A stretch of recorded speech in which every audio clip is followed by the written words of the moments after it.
Royal GPS, तुमचा मार्ग आमची जबाबदारी।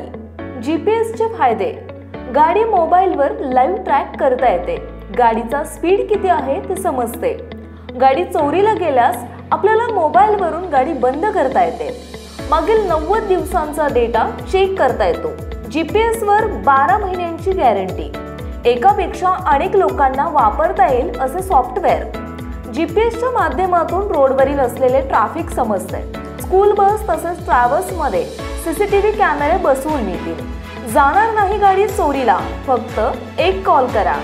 अधिक माहितीसाठी संपर्क महेश भंडारे 9096757544, गणेश धाबेकर 7775897073।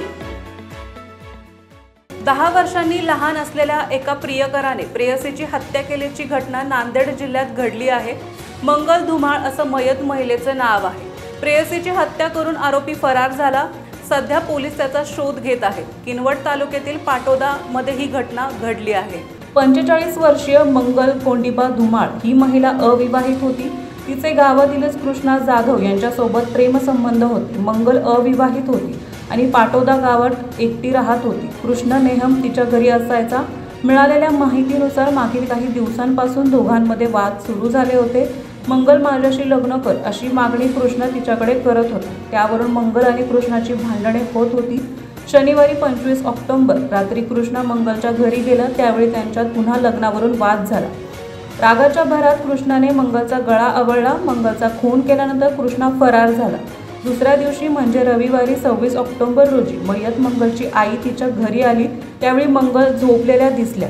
त्यांनी आवाज दिला आणि नंतर मंगल मृतावस्थेत असल्याचे कळले। त्यानंतर याची माहिती पोलिसांना देण्यात आली।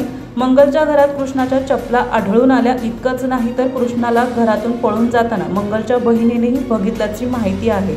लग्न कर म्हणत कृष्णाने मंगलला मारहाण केली आणि नंतर तिचा खून केला अशी तक्रार तिचा भाऊ दत्ता कोंडिबा धुमाळ यांनी दिली आहे। तक्रारीवरून पोलिसांनी कृष्णा जाधव विरोधात गुन्हा दाखल केला आहे। महाराष्ट्रातील ताज्या आणि महत्त्वपूर्ण बातम्या पाहण्यासाठी आजच आमच्या रॉयल मीडिया न्यूज चॅनलला सबस्क्राइब करा आणि बेल आयकॉन प्रेस करा।